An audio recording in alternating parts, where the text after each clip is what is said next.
میں سورہ بنی اسرائیل کے کچھ آیات کا تلاوت کرنے کا شرف حاصل کرنا چاہ رہا ہوں.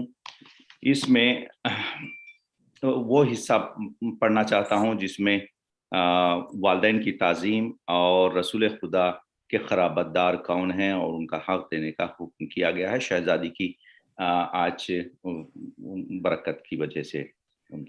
تو اعوذ باللہ من الشیطان الرجیم بسم اللہ الرحمن الرحیم.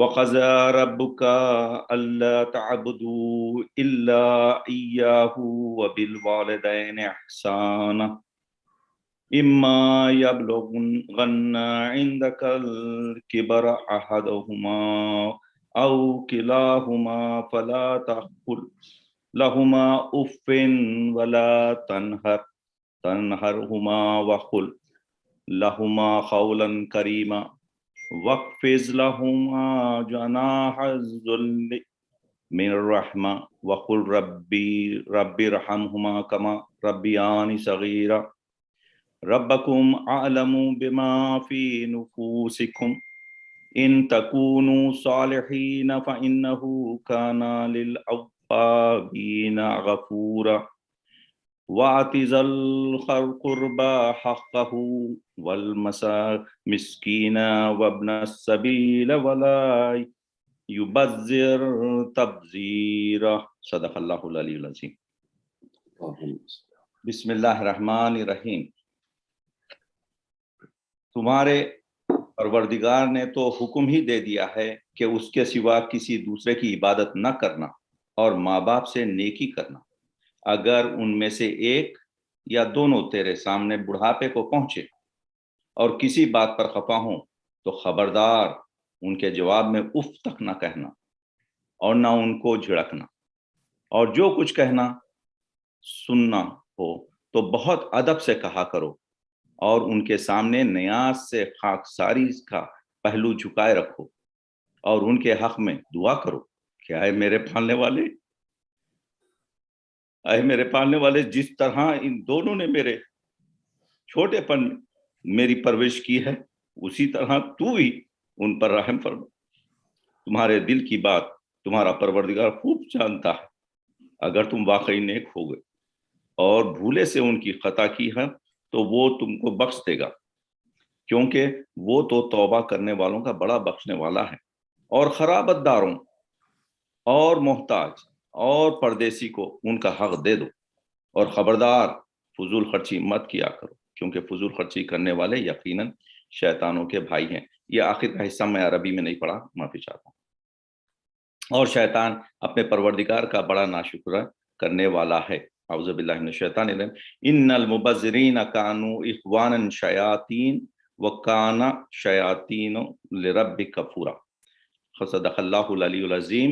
اور ہمارے چھوٹے بھائیوں کے لیے انگریزی میں بھی پڑھ دیتا ہوں میں.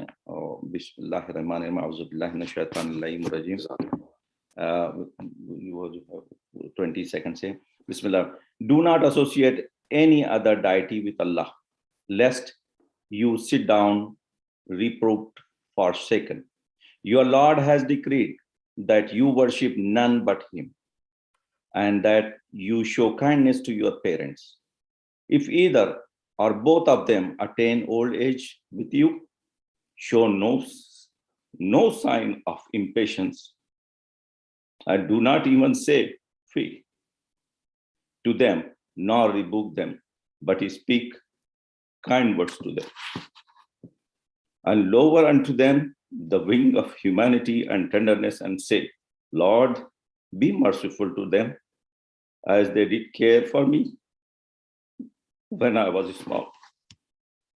Your Lord best knows that what is in your minds.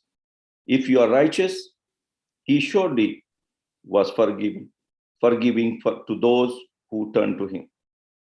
Give to them the near of kin their due, and also the destitute and the wayfarer, and do not squander your substance wastefully.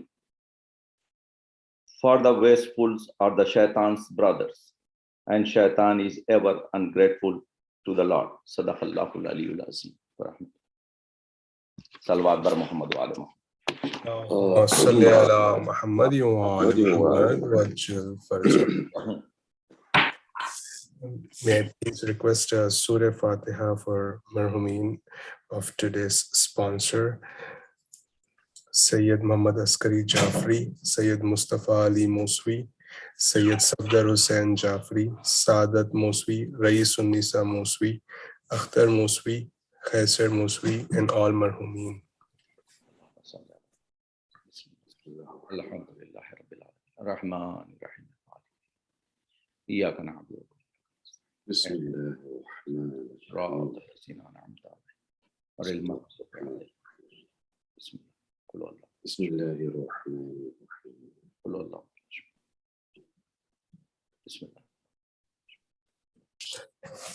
Okay, Dr. Saab, may I now request you to please begin today's speech. Thank you. Jazakallah. أعوذ بالله من الشيطان اللعين الرجيم بسم الله الرحمن الرحيم الحمد لله الذي لا يبلغه مدحته القائلون ولا يحصي نعماءه العادون ولا يؤدي حقه المجتهدون الذي لا يدركه بعد الهمم ولا يناله غوص الفتن الذي ليس لصفته حد محدود ولا نعت موجود ولا وقت معدود ولا أجل ممدود فطر الخلائق بقدرته ونشر الرياح برحمته ووطد بالصقور ميدان أرضه أول الدين معرفته ثم الصلاة والسلام على أشرف الأنبياء والمرسلين خير المبشرين والمنذرين شفيع ذنوبنا وطبيب نفوسنا وحبيب قلوبنا سيدنا ومولانا أبي القاسم محمد اللهم صل على محمد وعلى آله الطيبين الطاهرين المعصومين المظلومين صلوات الله عليهم أجمعين الذين أذهب الله عنهم الرجس وطهرهم تطهيرا اللهم صل على محمد وعلى Mu'minin, Mu'minat, dearest, respected listeners, viewers, participants, my young ones, my elders, my peers, Assalamu alaikum wa rahmatullah. We continue with our Nahjul Balagha sessions, and we are looking at the ending of the what I've called part 4, which is the discussion on prophethood itself. And then we'll be entering into the prophethood of Muhammad al-Mustafa sallallahu alayhi wa alihi wa sallam, inshallah.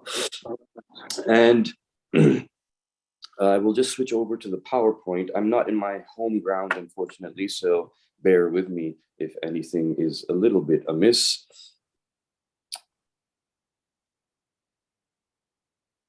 And Jashan, it is the season of Jashan, and so I had just traveled for that. But one moment while I just, okay. And oops, I have to share that. Allow me to share that.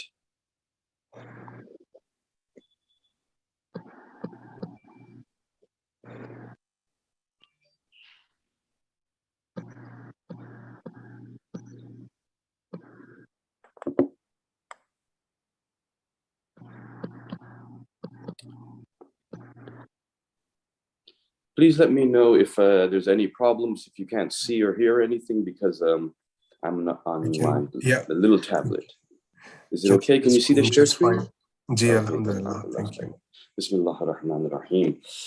Thank you, Qamar Sahab, for that great ayah. And indeed, your selection of verses is always very nice and amazing, and itself causes me to want to talk about so many other things. But inshallah, we'll continue with our topic, and we will touch at the end upon the great being whom we are celebrating in these days and her arrival upon earth and her short stay here. Yes, last Sunday, we were discussing the basic reason for the sending of the prophets. And so in discussing that, we talked about their tabligh, we talked about the buried intellect and how they rose the intellect. dafa'in al-uqul. So that's very interesting, because if you look at the problem that we see nowadays, indeed, it is very rampant among our society. And when you go to different places, you see the same everywhere. So in various cities spread out across North America, I've seen this, and this seems to be a worldwide phenomena, which is basically the lack of belief in the existence of Allah. So there was a time when, which religion was correct was the debate. And now it seems to be, rather than which religion is correct, it seems to be more science versus religion. So what we've done is we have taken science and fought it against religion. And science seems to be the seat of intellect, while religion seems to be the seat of faith. Science is about what is evidenced, and religion is said to be about what we have no proof of. However, is that really true? Or is it that we have modified our basis of evidence? In other words, what do we truly consider as evident? Because we have taken science to be the new religion, and I call it the new religion for many reasons. That means that science also has a following of blind faith. So many people in the world, when the scientist says something about the COVID virus, about vaccination, about medication, about new technology, about fuel sources, then we automatically believe it to be true. Sometimes we do not research, we do not check, we do not do fact check, we are not aware, we do not even question, but rather we accept. Yet when someone talks about the existence of God, now questions arise. Now we say, where did you get that from? Where did you get this from? When the scientist says something, we do. I'm talking generally. I know there's exceptions, and of course, I'm just talking from some examples that we've seen. So when the scientist says that this is what is happening, this is why, then we often don't ask, where did you get that from? Why are you saying this? We go to the physician. The physician says, you have this problem. This is the diagnosis. We accept. We don't say, how did you diagnose that? Where did you get that from? What is your evidence? And what signs, symptoms, and clinical manifestations have you seen? In the same way, they give us a medication and we take the medication. We don't say, why are you giving this medication? What is the purpose of this? How is it going to affect me? And will this actually cure me? Some people do. I'm not saying that. Some people do, but I'm talking in general. You will see that the person comes out of the doctor's office, and when you ask them what's wrong with them, many will say, try this. Stand outside a clinical office. Maybe it's only if we're in the field we may see this, but if you stand outside a clinical office, and then what you say is, as everybody comes out, you do a survey. So one person comes out, you say, excuse me, sir, what do you have? And what are you taking for it? And do you feel better? Oftentimes you'll see the answer will be, I forgot the name of the diagnosis, but it's some big long name. And it starts with the letter L. Then they'll say, the medication I'm taking is some blue pill. I have to take it 3 times a day. I forgot the name. And then we'll say, are you feeling better? And they will say, yes, I'm feeling better. Now, I'm not denying medical practice. I've indulged in it myself. What I'm saying is that the patient has this element of blind faith. So in that sense, when you look at science and the followers of science and people who are basically living their lives, including me, I'm living my life according to scientific technology and advancements, true. But is there a blind faith involved there? Oftentimes there is a blind faith. When you talk to people who are physicians that are consultants that have been working in the field for years, they will tell you often that I know if the patient is going to get better. I know if they will get better even on in the first 5 minutes I see them. Why do you know? Because I can tell from the faith they have in me. So, science and faith are not separate. They go together. Even in science, there's things that we assume, the assumptions, and then what we do is we ask questions based on those assumptions, and then we try to find evidence for them.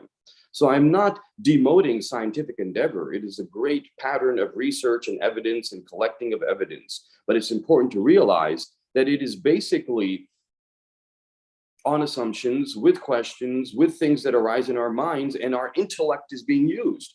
So there's 5 senses that you bear evidence with, but there's intellect being used as well. When there is intellect being used, that is uqul, that is aql. So aql is something that is a powerful source. I've talked about it in previous sessions, and it's very important to realize that aql is the seat of ability in our body, which in our brain, or rather our mind, I should say, in your qalb, which allows you to recognize Allah. So when we ask for evidence, we see physicists saying, well, the universe is not perfect, so therefore there cannot be a perfect creator. But isn't the universe perfect? And how did you decide it's not perfect? And what do you consider as imperfections? So many questions needs to be asked of science as well as we often ask of faith. Now, I wanted to focus on this last section of this, the last part of this section, because this is where Allah subhanahu wa ta'ala is telling us what he considers as evidence. So it's not what we need to see as evidence that we can say, well, I don't believe because I don't see the evidence. But what did the Creator consider as evidence? وَيُرُوهُمْ آيَاتِ الْمُقَدِّرَةِ, and to manifest upon them signs decreed. Ayatil maqdira. Maqdira is that which is decreed. So there are signs that are manifest and decreed. وَيُرُوهُمْ, to show them. And we can see those signs. So from the roof above us, the sky, that is a sign. And that's why last week we ended with the look at how fast our planet and solar system and galaxy is traveling through the universe, seems to be doing a tawaf of a central point in the universe from which everything expanded. So the universe has a center, and that central point, focal point, the galaxies are doing tawaf of it. And as they are going around it, then is it possible this is where we have the Baitul Ma'mur? Is the Baitul Ma'mur in this direction going straight up to above the universes, the multiverses? Perhaps. There's many things we don't know yet. But Allah is saying the roof above them, this roof above them is evidence.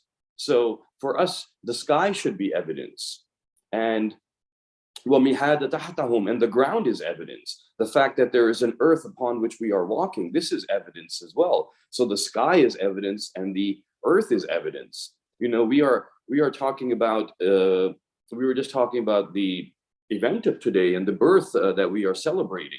Bibi Zahra salamullah alayha. If I may interject, you know, one point from her nur in this as well, you will see that when in Hayatul Qulub, Alama Majlisi's, and in many other books as well, you will find this where, you know, the nur awwal was discussed, which was the first light that expanded, or rather that was placed in the universe. And that was the nur of the 14 Masumin. And in that, you will see that Bibi Zahra salamullah alayha's nur, something was created from it. So there was something created from the nur of all of the Panjatan. And when we look at the nur of Bibi Zahra salamullah alayha, it says that the samawat and arz were created from her nur.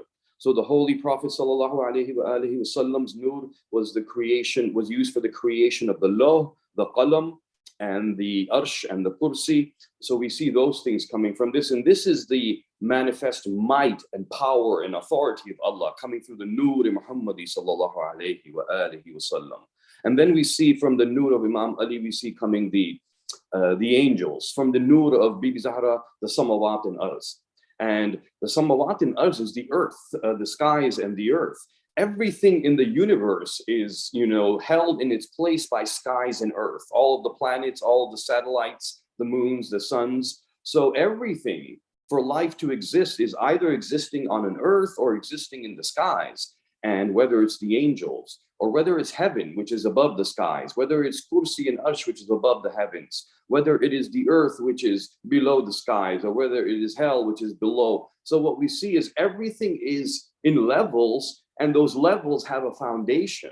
So allow me to say the foundation of the universe is the earth and sky. It is what allows us to live our lives, to build homes, to walk upon it, to look up to the sky, to realize that nuzul of ayah and the rahmat of Allah comes from there, to realize that we will grow from the earth, we will eat from the earth, we will go into the earth, and ilayhim raji'un. So, you know, when we ilayhi raji'un, so when we say these things, this is all coming from the foundational nur of Bibi Zahra salamullah alayha.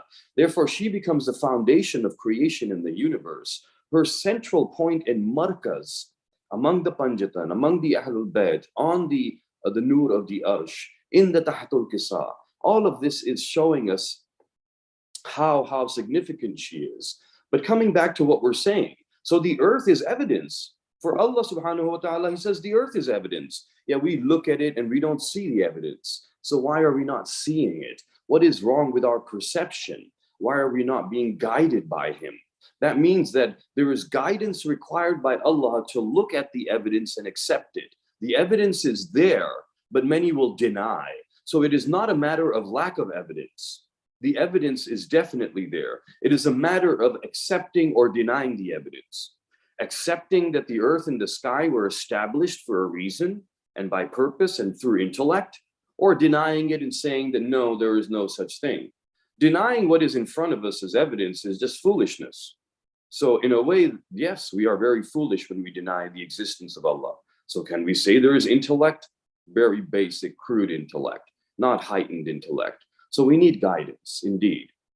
وَأَجَالَ تُفْنِيهِمْ and وَأَجَالَ تُفْنِيهِمْ. And we see the time that is passing, the events that are occurring, the changes that are occurring.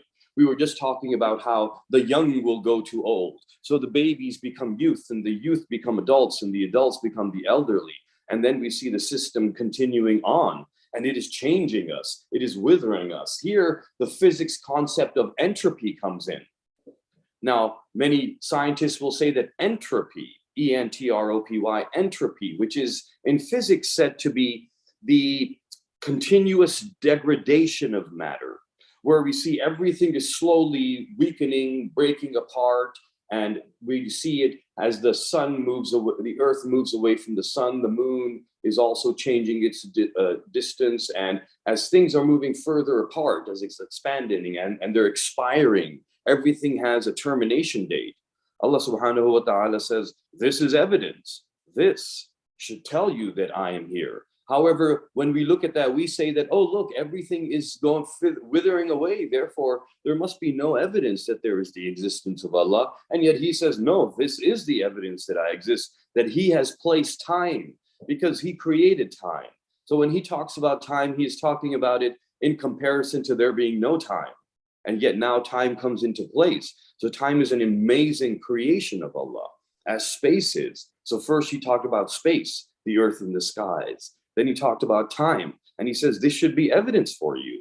Yet the more we learn about space and time and black holes and multiverses, we decrease our belief in him. That is very, very strange, very paradoxical. Well, and also, you know, and the ailing that ages them. So yes, we are getting older, and this should tell us, this is evidence, the fact that we start from young and we go to the age. So Allah has put this there for a reason. There is beauty in it. There is wisdom in it. There is self-awareness in it. We learn so much by going through different ages that we would not have learned if we had been just young. Could he have placed us as young? Why not? If Allah subhanahu wa ta'ala can place Bibi Hawa alayhi salam and Hazrat Adam alayhi salam into the world as youth, creating them as youth, not sending them through any of those stages in the beginning, he could have done that for all of us. But we would not have learned the way we did. In the beginning, the verse that was recited, Rabbirhum kama rabbayani saghira. Oh, be merciful upon them as they were merciful upon me when I was the saghir. When I was the little one, they were Rabb for me. They were rububiyat for me. It is through their rububiyat that I learned of you being the Rabb.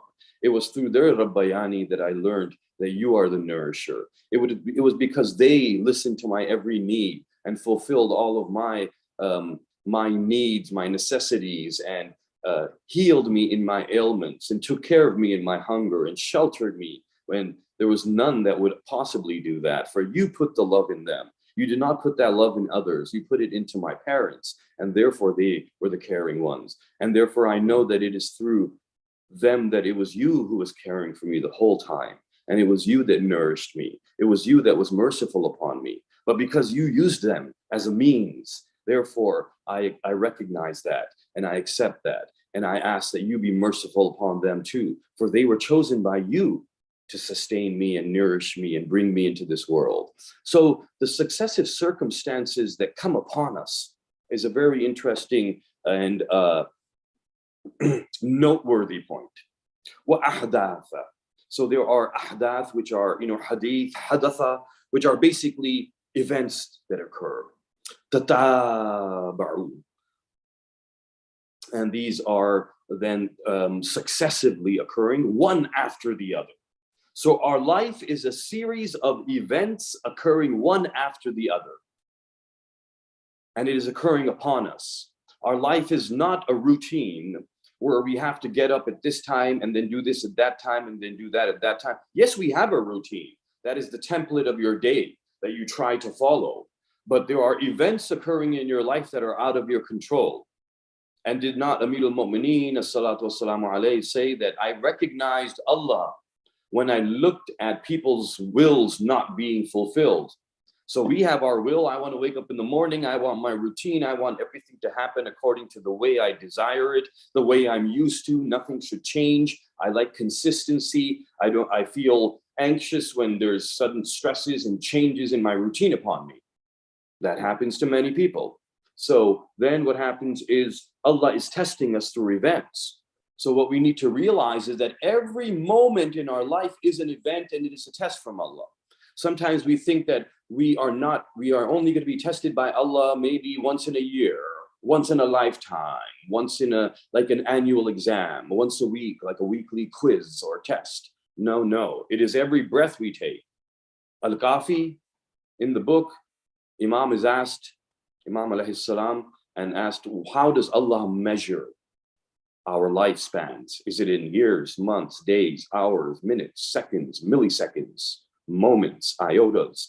How does he measure it? The answer the Imam gives is, he measures it by breaths, every breath we take. So there are breaths that we are taking, and they are being measured, and they are being counted, and that is our life. So every breath we take, there is an event that is unfolding, and it could be a test. So when we approach life as an event, with any time unexpected tests can happen, then we are better prepared. Then our mindset and our attitude is better and more ready to accept the changes that are happening. Then we see the mu'min, the one who has iman, the one who has perception, the one who has been guided by Allah, who is observing and realizing everything is a test, is not at all rattled by it. They are not flabbergasted. They do not say, oh no, what has happened now? What am I going to do? So instead, what happens is they smile. They see the test is there. They see that they have to now come up to the test. They see Allah is seeing, will you be patient? Will you look to Him? Will you always rely upon Him? Will you realize that everything in this world is temporary and it does not have to affect us in a negative way? So indeed, and that is why, in the plains of Karbala, oh Allah, the great martyr of the universe says, oh Allah, if one has found you, what has he lost? And if one has lost you, what has he found? And that is where you see event upon event unfolding in a way that is unprecedented, never to be seen again. That is that peak that is shown to us, so we strive for it. Not shown to us so that we just mourn for it and use it as a means to enter into heaven, but rather so that we live our lives by it. So we realize every moment is Karbala. And indeed, every moment is not just every day, but every moment. Every moment is a test. Every moment we are being seen. So therefore, it becomes easier. And it's not in our control. So if it's not in our control, why should I stress about it? Yet we see the one driving to get to somewhere, and suddenly there is an unexpected event on the road which delays them. And now the world has ended for them. We see somebody who wakes up in the morning and they have a routine, but they are not able to fulfill their routine because something is missing, something happened, they have to go somewhere. And now the world has changed for them, and everything's become more difficult and more challenging because routine is familiar, routine is expectation, routine is what I know. And the unfamiliar now, how will I behave in this? Well, you will behave like a believer. You will behave like one who is sabir. You will behave like one who has khushu and khudu. You will behave like one who has taqwa. You will behave like one who has ultimate reliance on Allah, knows that the event has not occurred other than out of His control. It is only from His control. And there, وَهُوَ عَلَىٰ كُلِّ شَيْءٍ قَدِيرٌ. And oh Allah, if you've put me in this circumstance, you know best. And if it is to cause me misery, then let it be. If it is to be tragedy, let it be. If it is to cause me ease and comfort, let it be. So that's why when the man came to the Imam and the Imam said, oh, how are you living your life? And they said, well, when I am hungry, I eat. And when Allah gives me food, then I eat and I am thankful. And when Allah does not give me food, then I stay hungry and I am patient. And the Imam said, well, that is the life of an animal. Even a dog will do that. If he has food, he will eat. If he does not, he will be patient and wait. Then the man said, what should I be doing then? Man, Imam said, this is what we do. When there is food, we are thankful to Allah and we eat it. When there is no food, we are thankful to Allah and we are patient. So we are thankful for every situation. Allahu Akbar. It is indeed the level of shukr that leads to the level of riza, razia, marzia. We are talking about her today, are we not? So this is riza. So understand the circumstances, therefore, should tell us that Allah is here. But what happens? I have seen it time and time again. Tragedy upon a family. No doubt difficulties, the loss of a loved one, the loss of a child, loss of a parent, very hard to bear, very difficult, one of the hardest tests, no doubt. But sometimes how do we come out of that test? The man asked Amir al-Mu'mineen, Master, I see many difficulties upon me in my life. How do I overcome them? How do I come out of them? How do I know if this is a test from Allah or this is a punishment for me? Amir al-Mu'mineen says that if the event in your life that unfolds causes you to gain nearness to Allah, then it is a test and you have passed it. But if it makes you go further away, then it is a punishment. Do you not see that that is saying that it's all the same? Test or punishment is not test or punishment. That's how we look at it. And something difficult happens, I have been punished. Something good happens, I have been blessed. The blessing, the punishment, all of it is a test. There was nothing else that ever meant to happen. We wanted comfort, but this was not the purpose of the world. Ease and comfort, wealth and happiness, lavishness and luxury. The purpose of the world was to test. So therefore, I see the people saying that, well, you know, we lost a loved one. How could Allah? If there is an Allah, if He exists, how could He let this happen? How could He let me lose my loved one? How could He let this tragedy occur? And indeed, it was Him who let it occur. It was Him. How? Because it was a test. So it could have increased our faith in Him to make us realize that indeed you are the true and mighty, and you give and you take, but it was all yours from the beginning. It was never mine anyway. I am grateful for the moments that you gave it to me because it was a blessing and I was able to love you and understand you better through it. But now you have taken them back because you feel that I'm ready to move on. You feel that the test is there, and if I was not ready to give this test, you would not have given it to me.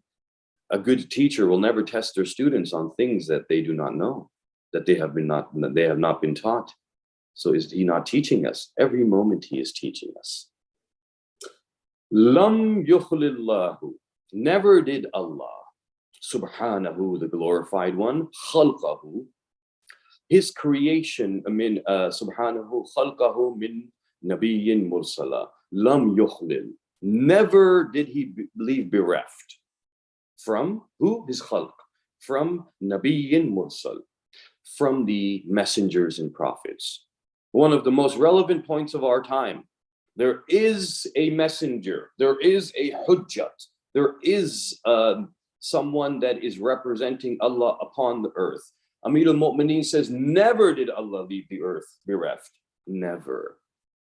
So many questions come to mind, which we won't go into. Of course, everything is infinite, and how long can we talk about it? But indeed, from the time of Hazrat Isa alayhi salam to the holiest messenger sallallahu alayhi wa sallam, about 6 centuries. Were there not messengers and people present at that time? There were. Did everybody declare? No. Were there great people in the lineage of Hazrat Ismail in Arabia? There were. So what is the status of the forefathers of the Prophet? Many of the forefathers, indeed. We have not been given every name, but at every point there is someone there. Is there not someone here today? There is someone here today. If there is someone here today, then why? Then why is it that that He is not before us? Why has Allah chosen to hide Him? That indeed is a test as well. And there is infinite wisdom in everything. And so the test we are seeing is that, you know, what happened? Why did Allah hide His creation? Why did Allah hide His messenger from His creation? There was always a book, O Kitab, Munzila, and there was always a book that was revealed, O Hujjatu. And there was always a hujjah, a proof, lazima, that was needed. O mahajjata, and the objective, qa'ima, upright. So therefore there was always a book, there was always the evidence, there was always the focus, the target. What are we to do? evidence of why we're here, what we're doing here, where we're going. In other words, Allah subhanahu wa ta'ala, according to what Amir al-Mu'mineen is saying, has fulfilled all those obligations. So therefore, oh, the evidence isn't there. Oh, it's weak. Oh, I didn't know. No, to even think that is to suggest that Allah subhanahu wa ta'ala does not have control over what is happening. Rusulun, the messengers, la tuqassiru, who were not lessened, who were not impoverished, who were not, even scared, who were not feeling inadequate, bihim qillati, by their qillah, by their less numbers, by their minority, adadihim, their numbers, wala kathratu, and they were not fearful, they were not anxious, they were not worried by the excess, kathratul mukadhibin, the ones who denied and lied, belied them, said, no, you are liars. So this is the test as well. To have confidence in your faith, iman, to have confidence in your iman despite the adversity and everybody looking at you saying, no, this is not true. What is wrong with you? Why you're believing in things that do not exist? This is like believing in Santa Claus and the spaghetti monster and this and that. So Allah is testing our faith and confidence. By the numbers and billions in the world, He tests us as well. By letting many continue their denial of Him, He tests the ones who truly believe. We should not be worried if we are among the minority, I say. We should be worried if we are among the majority. The minority is always, from the time of Hazrat Adam, been the ones who are faithful. Min sabiqin sumiya. Min sabiqin, from the previous. Summiya, who named them. Lahu. Man ba'dahu. They named one successor after another. O ghabira. Or by the bygone. Arrafahu. Who let them be known, man qablahu. Who let be known the one who is preceding. So the predecessor named the successor. The one who left had said, who was before them.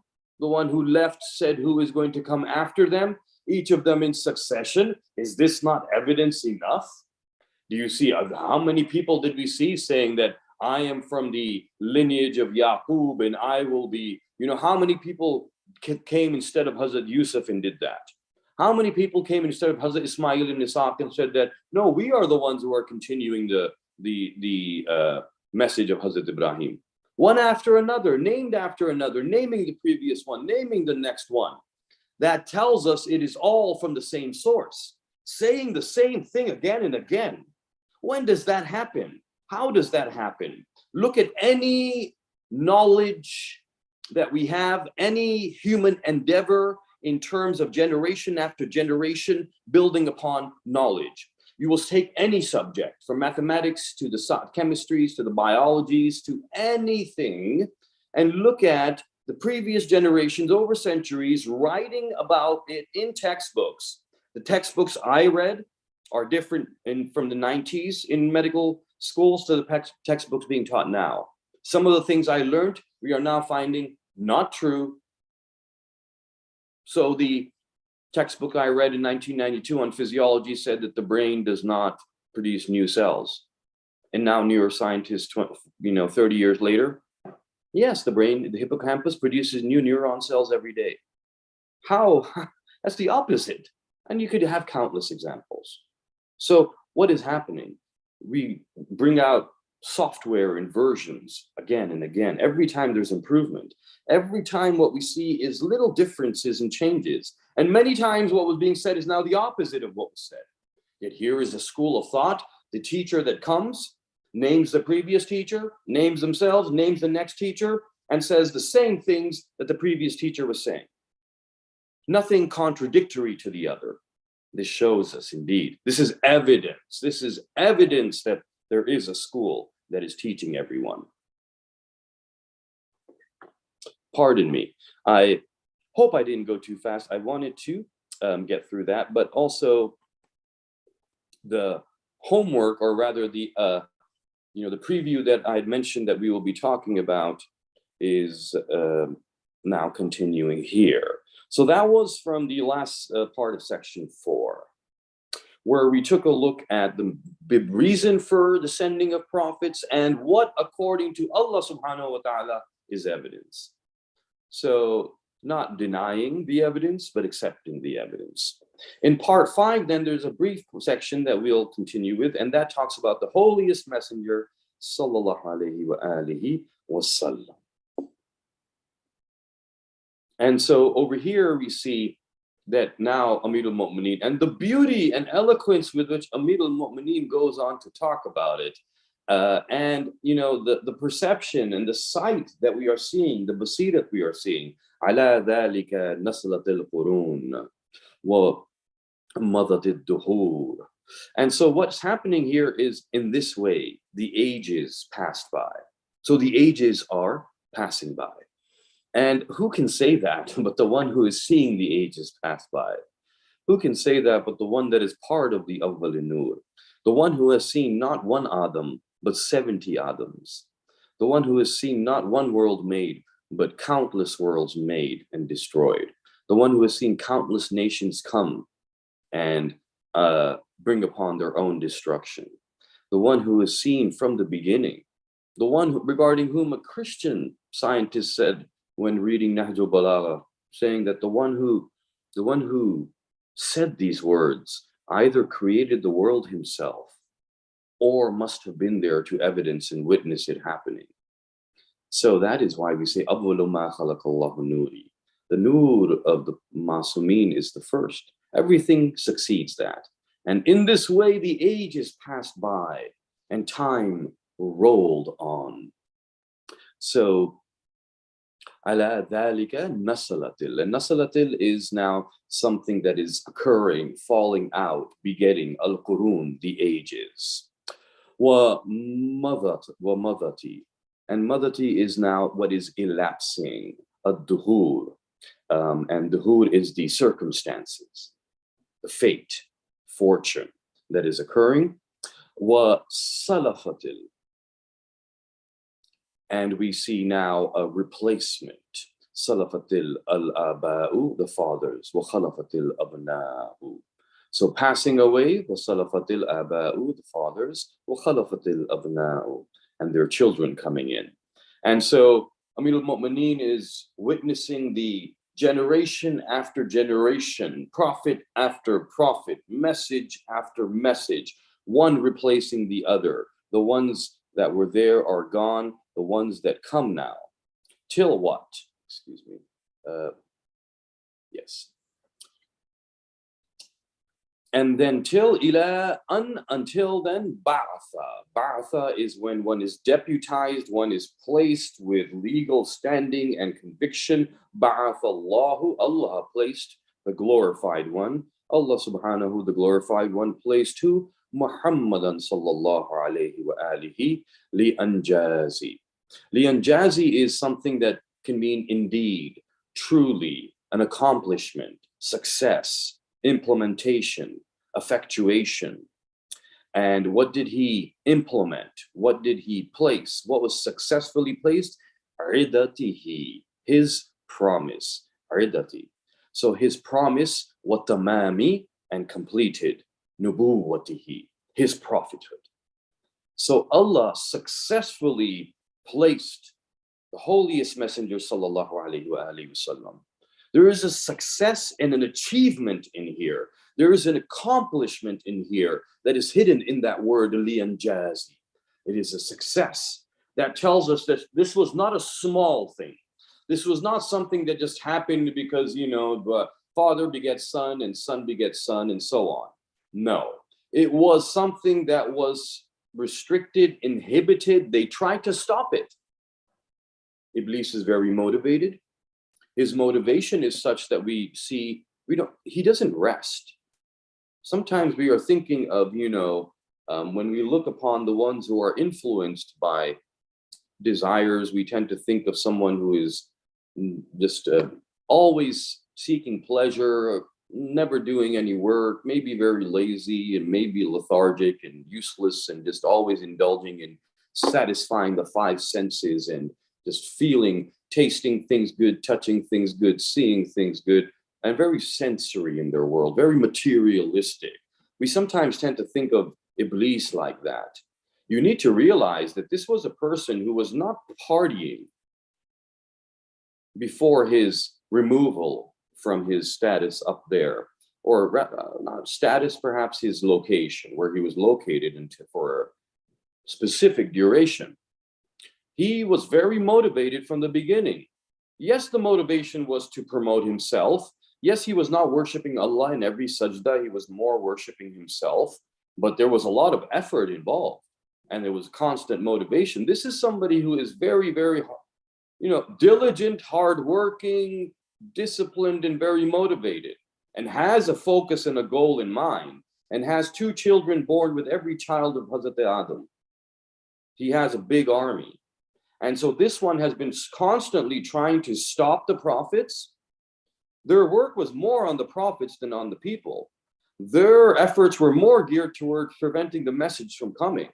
The last prophet, sallallahu alaihi wasallam, many people had tried to kill and murder the forefathers so that he would not be born. He was hidden in his young age. His birth was in a hidden place. He was hidden in his young age. It was not like Amir al-Mu'mineen, whose birth all of Makkah witnesses, who comes right into the central point of the earth, whom everybody is aware that he was born. No, this birth was hidden. It was only in his young age that he came, at 6-7 years, that he came to Makkah to live there. Not to Makkah. I'm talking about, excuse me, perhaps my mind is befuddled. I wasn't talking about the Holy Prophet sallallahu alaihi wasallam. I was talking about Hazrat Abdul Muttalib. Hazrat Abdul Muttalib, the assassination attempts were from him, and then going to his father, and then going to his father. So the attempts were always there, going to his son, excuse me. Allahumma salli ala Muhammad. Pardon my distraction. So Hazrat Abdul Muttalib, who is the grandfather of the holiest messenger, murder attempts on him, murder attempts on Hazrat Abdullah. Do we not see him at a very young age leaving? But the murder attempts were before that, and then also murder attempts on the holiest messenger throughout his life. And not only there, for hundreds of years, they knew he was coming here into this land. This is where he will come. They were very ready. So to successfully plant this messenger, and then to allow him to spread his message and to keep him alive for that process, though every force around is working against, is indeed a great success. Ma'khuzan, and he took ala nabiyyin, from the prophets, mithaquhu, his mithaq, his covenant. That's what we were talking about a few Sundays ago. So the covenant. So we know the Quran also mentions that all of the prophets had to accept the prophethood of the last messenger. It was not that the last messenger was asked to accept their prophethood. It was that they were asked to accept his prophethood, which tells you that all of it was to bring this prophet.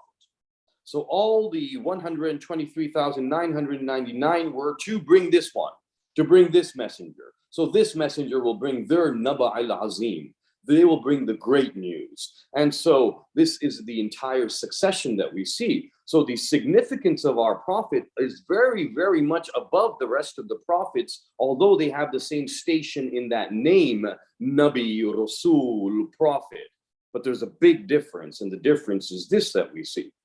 For example, one difference, his traits of character.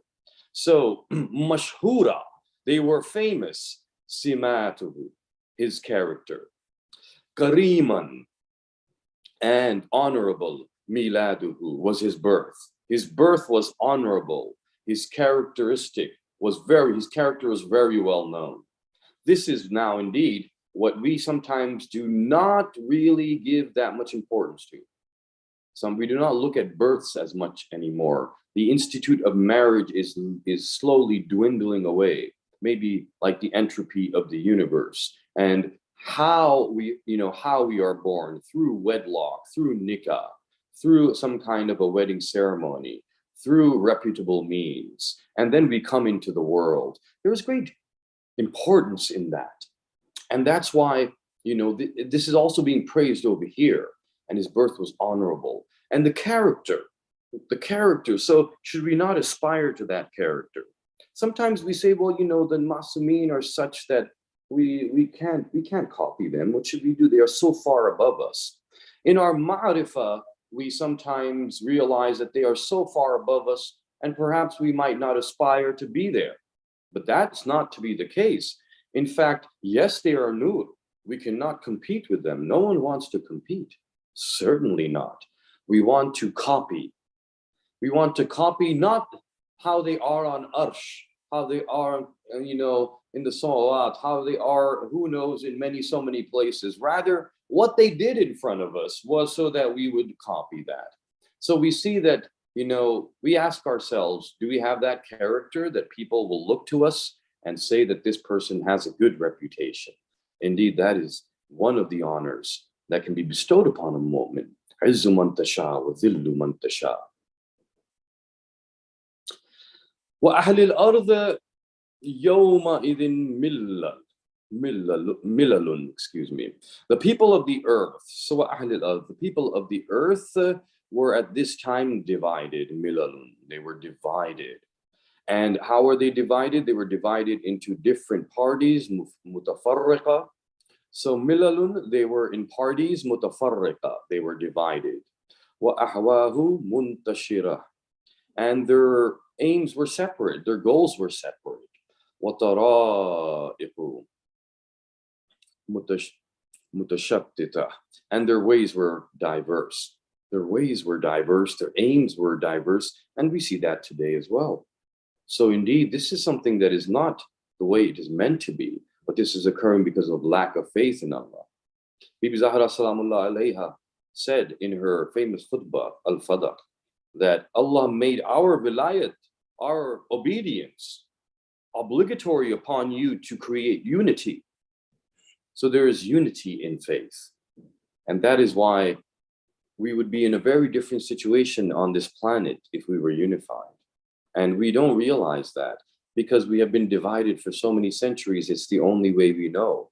It is a figment of the imagination and a fantasy story and tales and fairy tales where we think that all the earth is one, love and peace, no war, health, and we all live together. That will happen, but that will happen ba'da zuhur. So we see that the division that occurs now is because we do not have faith, and only a few have faith, and majority do not. Even if majority had faith and minority did not, we could still create some semblance of unity and peace and prosperity in the world. Bayna mushabbih Allahi bi khalqih. They either likened mushabbih Allah bi khalqih to his creation, or they twisted mulhid fi ismih. They twisted his names, or they turned ila ghayri, or mushir ila ghayri. They turned to those who were ghayr. They were their ghayr. So when we look at this, what we see is that they turned towards those who were different from Allah. So this was a big problem. And this is something that, Amirul Mu'mineen is saying that has existed now for a while. So, sometimes we look upon creation and we say, well, these people are nice, look at them. Why are they nice? Well, they are nice because they don't break any laws. They are kind and nice to other people. They are generous and they donate in charity. They are humanitarians. And they also have great accomplishments. They are great in their field. They make lots of money. They have a great reputation in society, materialistically perhaps, or perhaps from a humanitarian point of view. And they don't break any laws. They don't murder and steal and so on. So indeed, those are very good qualities. But do they liken other people to Allah? Do they twist his names? Do they turn to others other than him? Right? So these are things that are important too. So how we judge, or we're not meant to judge, but how we gauge and how we have standards for what we should be doing, that is very different, Allah's perspective from ours. So therefore, how do we decide how is one who is not a believer, who does not believe in Allah, who is not loyal to his own creator, how do we expect them to be loyal to anything else? Do we liken things, creation to Allah? Do we see things around us and, and that's idol worship? Or even sometimes the idols are within. Am I worshiping myself when I'm fulfilling my own desires over his desire? Twisting his names. So that is indeed a grave sin. And are we, therefore, the names that were coming to us from the messengers, have we changed them into our own, created our own religion? And most significant, do we turn to others other than him? And the lesson in the Quran from Hazrat Yusuf's famous story, where in the prison, he says to the man who is leaving the prison, don't forget to tell the ruler, the king, that, I am here. And then he stays there for many more years. Why?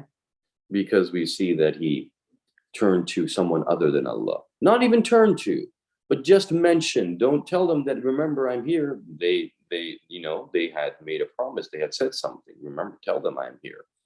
So asking Allah all the time rather than others. So whenever we're in hardship and in difficulty, sometimes we want to call someone and ask for a favor. We want a favor and help from somebody. And, that's fine. One is not saying don't do that, but ask Allah first and ask Allah to ease our burdens and to create the means for alleviance of our difficulties and to lift our hardships. And Allah does everything through means, and he will do it through means. And sometimes our hardship is lifted and we're surprised. How did that happen? Then it's direct evidence that Allah is there. Sometimes it's through someone else. So maybe we were going to ask somebody for something, but they never would have said yes. But now they do say yes. Why? Because Allah inspired them to. So first and foremost, we must always ask him, then turn to the other one. Or even if you have to ask someone for something for help, know that it is Allah who will support you through them. So therefore ask Allah to support you in the way that he thinks best. So indeed, we have to combine it together. But the priority is to turn to the one who is always there to help us. Through Muhammad, Allah guided them out of his wrong, with his efforts took them out of ignorance. So indeed, guiding them from minad dalalata, from the darkness and the wrong paths that we have taken. And with his efforts took them out of jahalati, from the ignorance. So therefore, there is a place of ignorance where we exist, and it is a perception. This place of ignorance is our perception and how we see the world. And sometimes you will see that some people see the world in such a different way that it's hard to even guide them. I don't want to rush, so I will pause here. There's a few more slides left. However, the time is up, and I hope that some of that was in some way making sense and a little bit useful to our young ones. My elders, my peers know better than me. And we'll spend 2 or 3 minutes here, as I was requested, just to talk about Bibi, Zahra Salamullah alayha. For indeed, what can be said about this lady? I mean, if you ask one of the people of the world, they will say, well, there was a man, and and he was said to be a prophet by some people, and he had 4 daughters, and one of them was this daughter, and that's it. If you ask, Amirul Mu'mineen, agar aap Amirul Mu'mineen se पूछेंगे कि कौन है ज़हरा, तो वो जो कायनात में risk बांटता है अल्लाह की तरफ से, वो अमीर कायनात जब अपने घर लौटता है तो जिसके हाथ से खुद रिस्क खाता है उसको ज़हरा कहते हैं. अगर आप रसूल सल्लल्लाहु अलैहि वसल्लम से पूछेंगे कि ज़हरा क्या है, तो आपको पता चलेगा बज़अतुम मिन्नी, आपको पता चलेगा ये मेरा टुकड़ा है, आपको पता चलेगा कि ये जो है मादिनुर रसाला है. मादिनुर रसाला, मादन, वो मादन, वो कान जहां से सब कुछ जारी नबूवत होती है. That ore from which nabuwat is manifested in the world is Bibi Zahra. Madan व अहल बैत नबुवा, हम नहीं कहते बीबी रसूल हैं, मादन रसाला है, हम नहीं कहते नबी हैं, वो अहल बैत नबुवा है, घराना है. अगर आप अल्लाह से पूछेंगे कि बीबी क्या है, अल्लाह अकबर, मैं हैरान होता हूँ. वो अल्लाह जिसने कायनात को खल्क किया तो अपनी मारिफत के लिए, کنت کنزا مخفیا حببت عن عرفا خلقت ما خلق. وہ جو چاہتا ہے، تقاضا کرتا ہے، ڈیمانڈ کرتا ہے کہ میری معرفت حاصل کرو. اے انسانوں، میں نے تمہیں قلب دیا، میں نے تمہیں عقل دی، میں نے تمہیں بصیرت دی، میں نے تمہیں سماعت دی، تم میری معرفت حاصل کرو. یہ تو واجب ہے ہم پہ. امیر المؤمنین اول الدین معرفتہ. وہی اللہ اگر بی بی کے بارے میں گفتگو کرے تو کہے وہ ما ادراک ما لیلۃ القدر. اور الکافی کی روایت میں اللیلۃ، امام جعفر صادق الصلاۃ والسلام علیہ نے کہا کہ اللیلۃ جدتی، میری جدہ ہے فاطمہ، اور قدر اللہ ہے، قدر اللہ اللہ کی فاطمہ. اللہ خود کہہ رہا ہے کہ تم بودر مت کرو. وما ادراک ما لیلۃ القدر وما ادراک ما فاطمہ. تم تصور کر ہی نہیں سکتے وہ کیا ہیں. میں نے ان کو ایسے حجاب میں رکھ دیا ہے کہ کوئی ان کا ادراک کر ہی نہیں سکتا. ہاں اگر جاننا چاہتے ہو ان کے بارے میں کچھ تو آخری نبی کی زندگی دیکھو، کس طرح انہوں نے ہر لمحے علی علی کیا، علی علی کروایا. علی کے فضائل یہاں تک پڑھے کہ دنیا والے کہنے لگ گئے یا رسول اللہ آپ اپنے بھائی کی محبت میں دیوانے ہو گئے ہیں. نبی نے کہا یہ اللہ کی طرف سے ہے، میری طرف سے نہیں ہے. تو کم از کم علی کی معرفت حاصل کر کے یہ تو جان لو. وَلَوْلَا عَلِيٌّ لَمْ تَكُنْ كَفُولِي فاطمہ. حدیث بھی ہے اگر علی نہ ہوتے تو فاطمہ کا کوئی کفو نہ تھا. تو اب سمجھ میں آیا معرفت علی سے ہی معرفت سیدہ ہے. ایک کو حجاب میں رکھا، ایک کو سامنے رکھا، ایک کو تحت القصا رکھا، ایک کو منبر پہ رکھا، ایک کو گھر میں رکھا، ایک کو میدان جنگ میں رکھا. اور یہ کر کے بتا دیا کہ دیکھو وہ ما ادراک ما فاطمہ. لیکن اگر تم علی کی معرفت حاصل کر لو، وہ جو صدیقہ ہے، دیکھیے سچا ایک وہ ہوتا ہے کہ جو کچھ ہو جاتا ہے کہہ دیتا ہے ہونے کے بعد. ایک وہ صدیقہ ہیں جو بھی کہتی ہے سچ یہی ہے، اس کے علاوہ کچھ کہتی نہیں ہے. اور اگر وہ اس وقت نہ ہو رہا ہو، اس سے پہلے جیسے ہی ان کے لب سے جاری ہوگا ہو رہا ہوگا. میں نہیں جانتا کہ جنت میں رضوان بیٹھ کے کپڑے سی رہے تھے یا نہیں، اس سے پہلے نہ جانے کس عمل میں مصروف ہوں گے، عمل الہی میں، کس حکم الہی میں مصروف ہوں گے. لیکن مدینے کے اس چھوٹے سے حجرے میں جب ایک بی بی نے کہا کہ اے میرے بچوں، تمہارے کپڑے درزی لے کے آ رہا ہے. وہ جب کہہ ہی رہی تھی اچانک کوئی سی رہا ہے کپڑے، اور کوئی اور نہیں، رضوان خود سی رہا ہے.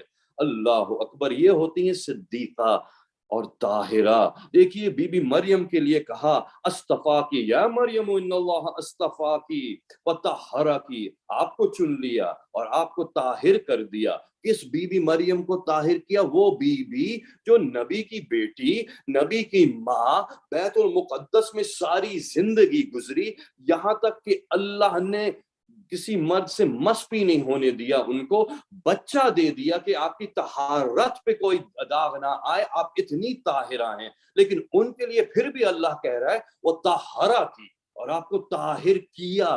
لیکن ان کے لیے وَيُطَهِّرَكُمْ تَطْهِيرًا، آپ کو طاہر رکھا جیسے رکھنے کا حق تھا.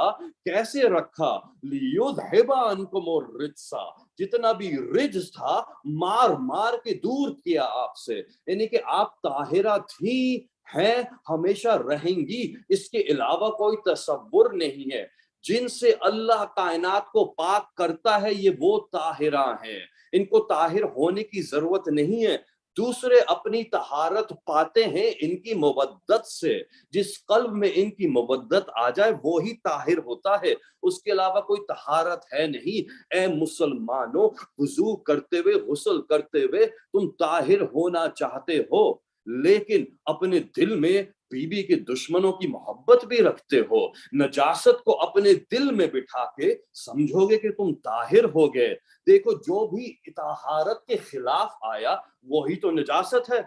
لِيُذْهِبَ عَنْكُمُ الرِّجْسَ کی تعویل دیکھنی ہو تو دیکھ لو. ایک وقت ہم مدینے میں کسی نے بی بی کو سلام کیا، بی بی نے جواب نہیں دیا. اللہ کے حکم سے کوئی پرسنل کانفلکٹ نہیں تھا. جب قرآن نے کہہ دیا لِيُذْهِبَ عَنْكُمُ الرِّجْسَ کہ رزق آپ سے دور کر دیا، تو بیوی کیسے جواب دے سکتی ہیں جن کو دور کر دیا گیا ہے؟ راضیۃ مرضیہ، اللہ اکبر، ہر کوئی چاہتا ہے رضا حاصل کر لے۔ بحث ہو گئی کہ بیوی کے نام کے آگے رضی اللہ عنہا کہیں گے، رضی اللہ عنہا، استغفر اللہ۔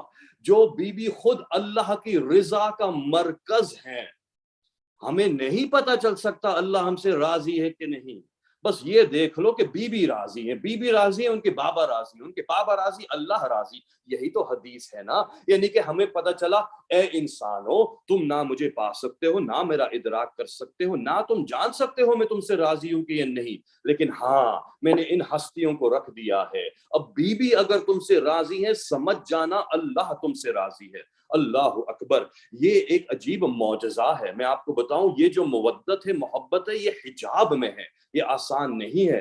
ہم سوچتے ہیں کہ وہ بیوی نہ ہماری اذان میں آتی ہے، نہ ہمارے اس میں آتی ہے، اور نہ ہمارے نماز میں آتی ہیں، نہ ہمارے حج زیارات میں، یہاں تک کہ تلقین پڑھتے ہوئے بھی آپ 13 نام لے لیتے ہیں، لیکن نہیں لکھا ہوا 14واں نام، بیوی کا نام نہیں لکھا ہوا۔ اللہ نے حجاب میں رکھا ہے، کہا یہ دین کا حصہ نہیں ہے، یہ دین کا حصہ نہیں ہے، یہی تو اجر رسالت ہے، یہ اجر دین ہے، تو اجر دین برابر ہونا چاہیے نا دین کے۔ اب میں کیا کروں کہ دین آپ کا اتنا سبحان فضلی ہے، اللہ، لیکن سبحان اس کو اللہ۔ اگر آپ بیلنس پہ رکھیں گے تو دوسری طرف مودت بیوی ہے، مودت القربا ہے، یہ جو القربا یہ ایک ہستی ہے، انہی سے مودت رکھو۔ مودت معرفت کے ساتھ محبت کو کہتے ہیں، صرف محبت نہیں، ارے مودت رکھو، تو یہی تو اجر رسالت ہے۔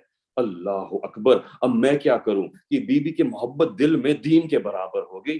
آپ کو پتہ ہے دین میں ولایت بھی آتی ہے، ولایت امیر المؤمنین کے برابر مودت بیوی ہے۔ بیوی کا مقام کون جان سکتا ہے؟ وہ ما ادراک ما فاطمہ۔ ہاں سکسیشن ہے نوجوانوں کے لیے، بچوں کے لیے، تاکہ تمہیں قدر ہو اس محبت کی۔ آپ جانتے ہیں آپ کو یہ محبت کیسے ملی؟ یہ عشرے کا ٹاپک ہے، میں بس ایک جملے میں کہتا ہوں کیونکہ تو شاید میں سمجھا نہ سکوں، لیکن آپ پوچھ سکتے ہیں۔ پہلے اللہ پر ایمان، جب اللہ پر ایمان ہو جائے گا اللہ اپنے حبیب کی طرف ہدایت کر دے گا، جب حبیب پر ایمان ہو جائے گا حبیب جو ہے ولایت امیر المؤمنین کی طرف ہدایت کر دیں گے، جب ولایت پر یقین آ جائے گا اور معرفت حاصل ہو جائے گی اللہ کی اور توحید کی، تو پھر اللہ بی بی زہرا کی محبت اور مودت کو آپ کے دل میں آنے دے گا۔ یہ لاسٹ سٹیج ہے، یہ فائنل مہر ہے۔ اس لیے کہا پورا دین پہنچانے کے بعد کہا اب مودت دو، اب مودت دو۔ تو کائنات میں جس کے پاس رسید ہوگی اس مودت کی، بس وہی بی بی کہ جن کے لیے کہا حضرت جبرائیل نے پتہ ہے کیا کہا؟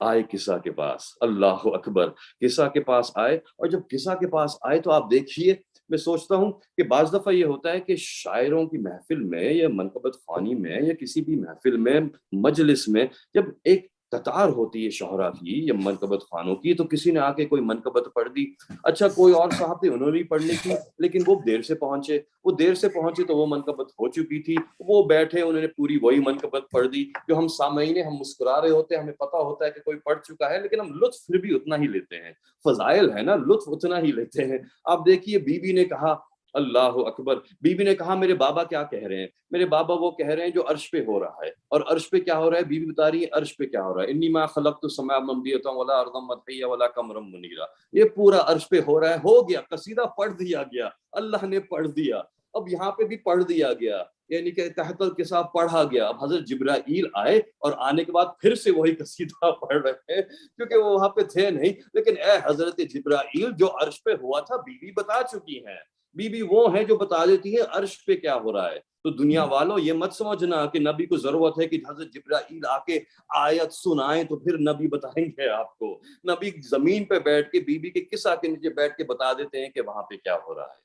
اور بس آخری جملہ یہ، میں نے بہت وقت لے لیا لیکن کیا کروں، بس بیوی کا دن ہے، بس آخری جملہ یہ ہے، and I'm so sorry for the time، آخری جملہ بس یہ ہے کہ جہاں پہ جبرائیل نے کبھی کسی سے اجازت نہیں مانگی، ملک نے اجازت نہیں مانگی بی بی مریم سے، جب اندر آیا اور بتایا کہ اب کلمہ آپ کو ملنے والا ہے، بی بی نے کہا تم کون ہو؟ مجھے کسی مرد نے مس نہیں کیا، تم کہاں سے آئے ہو؟ بی بی سہم گئی، طاہرہ بی بی ہیں، پاک بی بی مریم ہے، سہم گئی، اے فرشتے چاہیے تھا کہ دق الباب کرتے، آرام سے آتے، ایسے ہی گھسا ہے بیت المقدس میں، اور یہاں پہ آ کے حضرت جبرائیل قصہ کے باہر کیا کہہ رہے ہیں؟ وَقَدْ أَذِنَ لِي أَنْ أُدْخِلَ مَعَكُمْ وَقَدْ أَذِنَ لِي أَنْ أُدْخِلَ مَعَكُمْ، بے شک اللہ نے اجازت دے دی ہے مجھے، وَقَدْ أَذِنَ لِي، کہ میں داخل ہو جاؤں آپ کے ساتھ. فَهَلْ تَأْذُنُ لِي يَا رسول اللہ، کہ آپ بھی اجازت دیتے ہیں مجھے؟ اللہ اکبر، بہت بڑا جملہ ہے. اللہ نے تو اجازت دے دی، بی بی کے قصہ کے نیچے داخل ہونے سے پہلے اجازت مانگ لے، وہ بھی بابا سے، بی بی سے مخاطب نہیں ہوئے. قصہ بی بی کی ہے لیکن بی بی سے مخاطب نہیں ہوئے، مخاطب ہوئے بابا سے.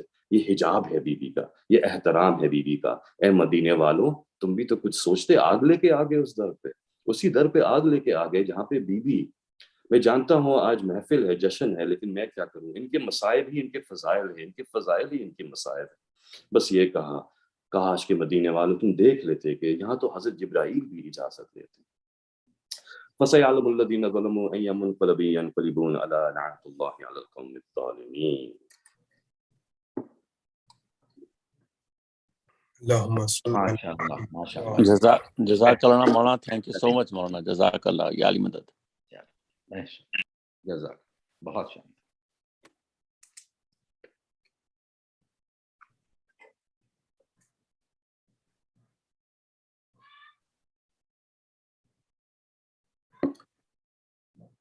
It's time for any question answers that we want to discuss today.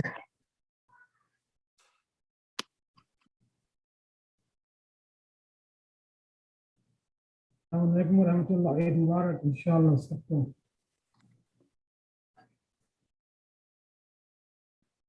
عید زہرا مبارک ہو سب کو. سب کو بہت بہت مبارک ہو عید سب کو. آپ کے چہرے پہ تو خاص نور چھلک رہا ہے مولانا. یہ آپ کی بصیرت ہے، آپ کو لطف و کرم ہے گنہگار پر. ماشاءاللہ سب کے چہروں پہ نور برس رہا ہے. آج ہونا بھی چاہیے. سب بی بی کے عجیب، یعنی کہ واقعاً کیا کہیں بی بی کے بارے میں، کہ جب یہ کہا کہ نام اللہ نے فاطمہ اس لیے رکھا، نام اللہ نے فاطمہ اس لیے رکھا کیونکہ یہ اپنے شیعوں کو نار سے دور رکھیں گی. فتموا عن النار شیعتها، فتموا شیعتها عن النار، اپنے شیعوں کو. تو بس یہی دعا ہے آج کے دن کی، بی بی ہمیں اپنے شیعوں میں شمار فرمائے. اور آپ کا جملہ بہت آج غلامی جملہ تھا. آپ کا جملہ جو ہے وہ کافی آپ کے دل کے آئینے کی جو کیا کہنا چاہیے، جو اہل بیت کے تعلیمات جو منعکس ہو رہے ہیں. اور اس لیے میں کہہ رہا تھا کہ آپ کی نورشمنٹ میں کس طریقے سے آپ کی پرورش کی گئی ہے کہ آپ کے نفس کا جو آئینہ ہے، جو میرر ہے، اس سے اتنی ضرورت الگ ہوئی تھی کہ آپ کے اہل بیت کے تعلیمات کی جو انعکاس ریفلیکشن اس قدر خوبصورت انداز اور الفاظ میں آپ دے رہے ہیں. تو مجھے کچھ بتائیے کہ سیکرٹ کہ بھئی یہ ہمارے دل کے آئینے پہ جو غبار ہے گناہوں کا اور جہالت کا اور ساری خواہتوں کا اور رسوں کا، جب تک یہ غبار دور نہیں ہوگا، کیا یہ ممکن ہے کہ ہم اہل بیت کے تعلیمات کو منعکس کر سکیں جس طرح کہ حوائے شیبہ رضوی کر رہے ہیں؟ اور کیا ہم سمجھ سکتے ہیں کہ اہل بیت کے تعلیمات میں کس مقصد کی طرف لے کے جا رہے ہیں؟ آپ کا یہ جو جملہ تھا قبلہ اس کی تعریف کی جائے کرنے تقوی کے بارے میں بہت سی جو ہے نا انٹریکشن سنے ہیں، جو اس کی تعریف سنی ہے، لیکن یہ جملہ کہ تقوی ایک ایسی کیفیت ہے کہ الٹیمیٹ ریلائنس آن اللہ سبحانہ وتعالی، اس کی وضاحت فرما دیں تو بے حد مہربانی ہوگی. جملہ پھر سے کہہ دیں گے؟ میں تھوڑی سی شاید میرے والیوم میں مسئلہ ہو رہا ہے. آپ نے کہا الٹیمیٹ ریلائنس آن اللہ سبحانہ وتعالی. اچھا جی.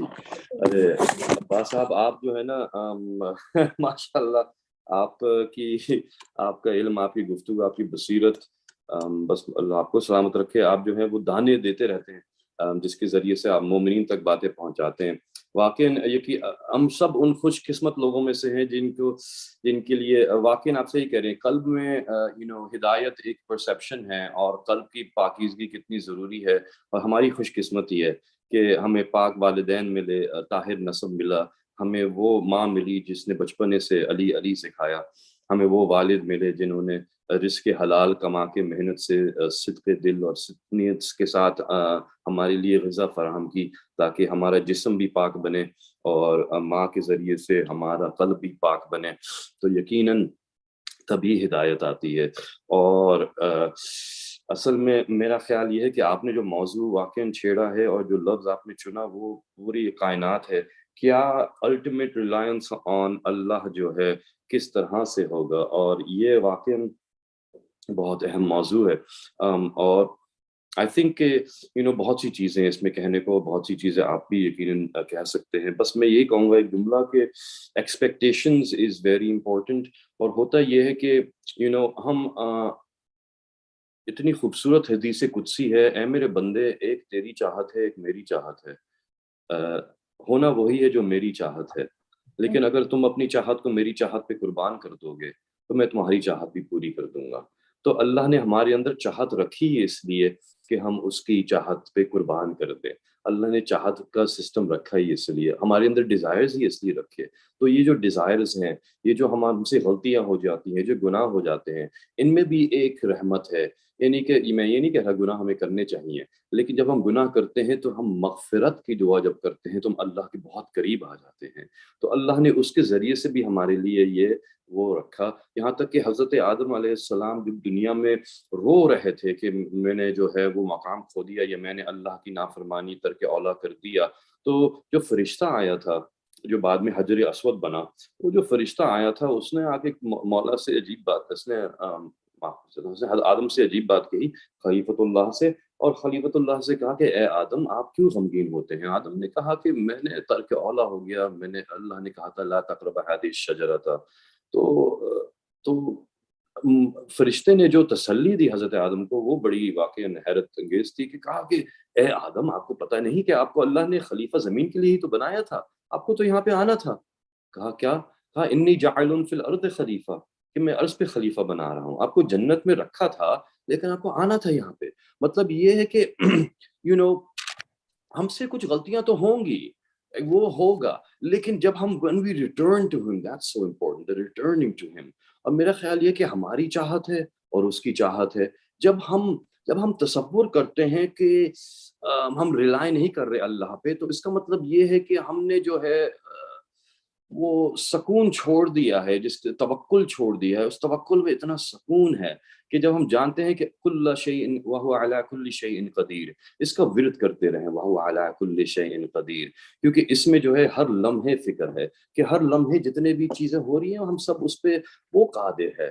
تو آئی تھنک کہ ہم اپنی ڈیزائرز کو اس کی ڈیزائرز پہ قربان کریں، اپنی ایکسپیکٹیشنز کو منیمم رکھیں، اور یہ جانے کہ at any moment anything can change and arise because of his will, and we have to submit. ہر لمحے submit، ہر لمحے acceptance کہ میرا کوئی کنٹرول نہیں ہے، اے اللہ تیرا ہی کنٹرول ہے، تو ہی بہتر جانتا ہے، میں بس تسلیم کرتا ہوں. تو I think کہ آہستہ آہستہ ہم توکل کی اس منزل پہ آ سکتے ہیں جہاں پہ وہ ہمیں لانا چاہتا ہے. اور جب تک کوئی ہمارے حالات میں تبدیلی نہیں لائے گا، ہمارے توکل میں قوت نہیں آئے گی. تو ہمارے توکل میں قوت ہی آتی ہے چینجنگ سرکمسٹانس سے، لیکن ہم چینج نہیں، بلکہ ہم اپنی منزل کی طرف بڑھتے رہیں سر تسلیم خم کر کے. ماشاءاللہ ماشاءاللہ، بہت جامع جواب ہے، خدا سلامت رکھے انشاءاللہ. میں کسی اور کو موقع دوں تاکہ وہ سوال کریں.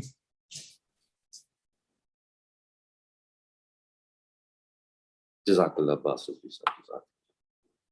اگر کسی کے پاس سوال نہیں ہے تو ایک بات اور پوچھ لوں آقا جان. میرا شرف، ضرور گفتگو کیجیے. جناب آدم کے بارے میں کہا کہ وہ جب ان کی خلقت مکمل ہوئی تو ایز اے یوتھ بنا ہوئے، یعنی اس طرح نہیں ہوئے جس سے بچہ پیدا ہوتا ہے، چھوٹا ہوتا ہے، بڑا ہوتا ہے، اور ان کی پہلا ہی وجود اس عالم کیا کہنا چاہیے ناقابل درک، جو ہمارے شعور میں بھی نہیں ہے، وہ عالم جہاں پہ عالم آدم کا وجود آیا تو وہ ایک دم ہی جو ہے نا کامل وجود کی شکل میں وہ آیا. آپ نے یوتھ کا لفظ استعمال کیا، اور اس میں جو قرآن کی آیت ہے وہ نفخت فیہ من روحی کہا ہے، ایسے نہ آیت. مولا متقیان یہ کہتے ہیں کہ جب خدا نے آدم میں اپنے کمالات کی روح پھونک دی، یعنی وہ کیا روح الگ چیز ہے، کمالات روح الگ چیز ہے. روح کا مطلب یہ کہ جان، ہم سمجھتے ہیں نا کہ انسان سے جب روح جسم سے ڈیٹیچ ہوتی ہے تو اس کی موت واقع ہو جاتی ہے، لیکن جناب آدم علیہ السلام کے لیے مولا نے جو لفظ استعمال کیا ہے کہ جب خدا نے اپنے کمالات کی روح آدم میں پھونک دی تو آدم کو نہ تو وہ تربیت و تعلیم و درس و تدریس کی ضرورت تھی کہ وہ تمام کمالات جو پروردگار عالم نے دیے ہیں جناب آدم کو یعنی بلا واسطہ، اور وہ اس کے بعد جناب آدم وہ گویا ہوئے اور سارے اسما کی جو سوال کا جواب دیا پروردگار عالم کا، تو خدا نے فخر کیا کہ انی عالم و ما لا تعلمون جو اس ہے. تو یہ تو جناب آدم کی جو اتنی یعنی خلقت کے جو اعتبار سے کہ وہ روح جو تھی تو روح میں سارے کمالات موجود تھے. تو ہمارے پاس جو روح ہے آغا، اس روح کے لیے تربیت، تعلیم، تزکیہ، درس، تدریس، استاد، قلم، دعوت، اس سب چیزوں کی ضرورت ہوتی ہے. لیکن یہ جو خدا کی نشانیاں ہیں یا خدا کے جو پیغمبر ہیں، اسماء الہی ہیں، یہ ان ساری چیزوں کے محتاج نہیں آگا کہ ان کی روح کمالات کے ساتھ دی گئی ہے کہ اس میں دنیا میں آ کے ان کو تعلیم تدریس کی ضرورت نہیں ہوتی ہے. اور ہمیں ایسی روح دی گئی ہے جس میں تعلیم تدریس آپ جیسے لوگوں کی ضرورت پڑتی ہے کہ ہمارے یعنی آئینے دل سے جو ہے وہ قدرتوں کو نکالیں. بسم اللہ. جی سبحان اللہ سبحان اللہ. بالکل آپ کی ہر بات بالکل 100% ویری انٹرسٹنگ. کیونکہ واقعی ڈفرینسز تو ہم دیکھتے ہیں یقیناً، اور جیسے آپ نے کہا ہمیں آ کے سیکھنے کی ضرورت ہوتی ہے. وہ بلینک نہیں آتے ہماری طرح، وہ تو سیکھ کے آتے ہیں. تو روح کا بھی فرق ہے، بالکل فرق ہے. اور ساتھ میں ہماری تینت کا بھی فرق ہے، کیونکہ روح کا فرق ہے تو جو کنٹینر ہے اس میں بھی فرق ہے. تو ہماری تینت جو ہے وہ ڈفرینٹ ہے. حدیث ملتی ہے کہ ہماری جو تینت ہے وہ اس مٹیریل سے بنی ہوئی ہے جو کیا کہتے ہیں، کیونکہ معصومین کی تینت تو بالکل ہی ڈفرینٹ ہے، لیکن معصومین کی جو تینت ہے اس سے ہمارے قلب بنے ہیں. تو جو معصوم ہیں ان کی تینت سے ہمارے قلب بنے ہوئے، تو ہمارا قلب جو ہے وہ ایک کنٹینر ہے جو وہ کلے رکھتا ہے جو معصومین کا ہے، جس سے معصومین کا یا انبیاء کا جسد پاک بنا ہے. اس کے ساتھ ساتھ جب ہم روح کی بات کرتے ہیں تو ہاں روح، کیونکہ ہمارا کنٹینر ڈفرینٹ ہے، ہماری روح ڈفرینٹ ہے، تو اس لیے جو ہے ہم اس لیول پہ نہیں پیدا ہوتے، بلکہ ہمیں کسب کر کے حاصل کرنا پڑتا ہے. اور روح کیونکہ موت جو ہے وہ ڈیٹیچمنٹ ہے ہاں روح اور جسم کی، تو روح روح کے لیے تو ہمیشہ ہی حیات ہے. اور یہی کہا کہ قل روح من امر ربی، یہ جو ہے رب کی طرف سے ایک امر ہے. تو یہ جو امر ہے رب کی طرف سے، اس کی قوت آتی ہی جب ہم اس کو قوی کریں. اور اس کو قوی ہم کرتے ہی ہیں کہ آپ مجھ سے بہتر جانتے ہیں اور پریکٹس بھی کرتے ہیں کہ ہم اپنے ڈیزائرز کو، اپنے جسم کو کمزور کرتے جاتے ہیں، تو ہماری روح جو ہے قوی ہوتی جاتی ہے. تو شریعت کو فالو کرنا تو پہلی سٹیج ہے ہمارے جسم کی طہارت کی، کہ اس سے ہماری روح قوی ہو. لیکن شریعت کو فالو کرنے کے بعد پھر جب ہم مزید آگے بڑھتے ہیں زہد میں اور عبادت میں، اور ہم اپنے جسم کو تکلیف دے دے کے اپنی روح کو قوی کرتے جاتے ہیں، تو تب ہم اپنی اصلی حیات پاتے ہیں. کیونکہ وہی that is the actual light یا اسپرٹ فرام اللہ، جس کی وجہ سے ہم وہ ہیں جو ہم ہیں، اور یہی چیز ایٹرنل ہے. تو I think کہ it's about not only denying ourselves from all the materialism and all of the false desires that we have, لیکن also I think روح کی اپنی ایک نگاہ ہے. اور ہم جب مٹیریلسٹک نگاہ سے دنیا کو دیکھتے ہیں، ہمارا پرسیپشن بڑا ڈفرینٹ ہوتا ہے جب روح کے پرسیپشن سے دنیا کو دیکھتے ہیں. لیکن وہ پرسیپشن ممکن نہیں ہوتا.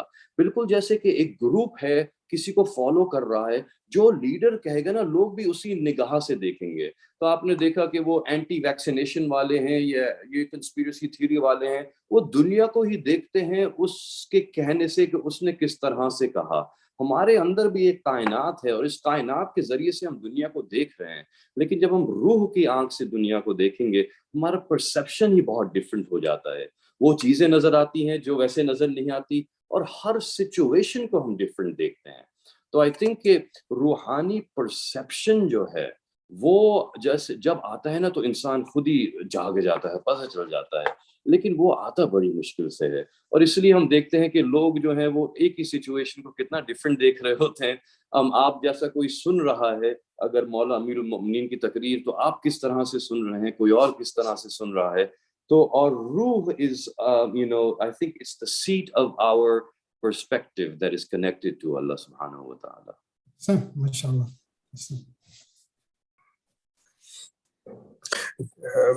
سوال بہت ہی انٹرسٹنگ تھا and there was something that was going on in my mind, so if I can also share. اچھا ٹائم ہو گیا؟ نہیں بالکل ٹائم نہیں ہوا. میں یہ کہہ رہا تھا کہ سوال اتنا انٹرسٹنگ تھا کہ دل چاہ رہا تھا ابھی اس پہ 10 دن بات ہو, لیکن میں نے کہا کہ بس تھوڑا یہ باز صاحب کا کمال ہے واقعا, یہ ماشاء اللہ ایک کائنات ہے. آپ پلیز بولیے یونس بھائی. جی میں وہ جو بہت ہی جو مولا کا خول تھا یہاں پہ, کمال والی روح, عام روح نہیں, کمال والی روح.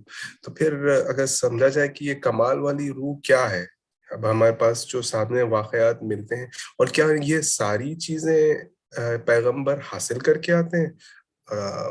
تو میں سوچ رہا تھا کہ ہر چیز تو انہیں پتہ نہیں تھی, اسی لیے جبرائیل علیہ السلام نے انہیں پنجتن کے نام کے وسیلے سے دعا کرنے کا طریقہ آنے کے بعد بتایا.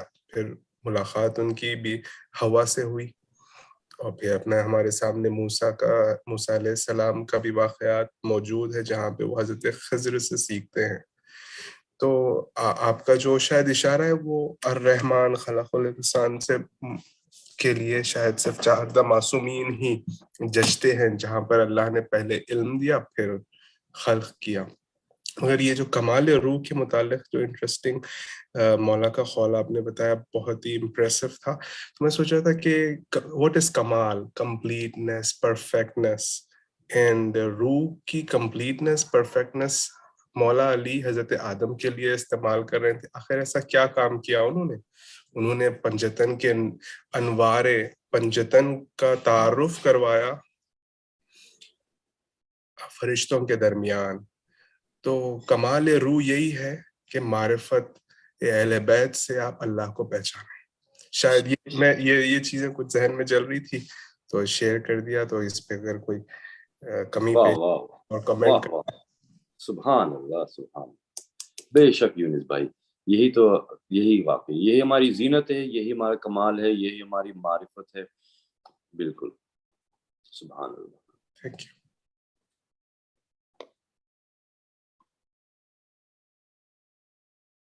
میوٹ ہوئے ہوئے آپ مصطفیٰ صاحب, میوٹ ہوئے ہوئے. جی ماشاءاللہ, میوز بھائی کا بہت انٹرسٹنگ کامنٹ تھا کہ یہ روح میں کمال ہوتا ہے. یہ روح بذات خود جو ہے وہ کمالات کے آپ سے کہہ رہے ہیں کہ کنٹینر ہے. اس میں آپ کو صحیح استاد, صحیح در, صحیح لوگ مل جائیں تو روح پہ پروان چڑھے گی. لیکن پھر دوسرا مسئلہ آتا ہے, وہ نفس کی ڈیمانڈ کچھ اور ہے اور روح کی ڈیمانڈ کچھ اور ہے, دونوں میں کلیش ہے. بس جی یہی جنگ ہے, اسی جنگ کا نام زندگی ہے. بالکل. اور ہر لمحے اس کی اویئرنیس. مصطفیٰ صاحب کچھ کہہ رہے ہیں کیا؟ آپ میوٹ ہوئے ہیں مصطفیٰ صاحب.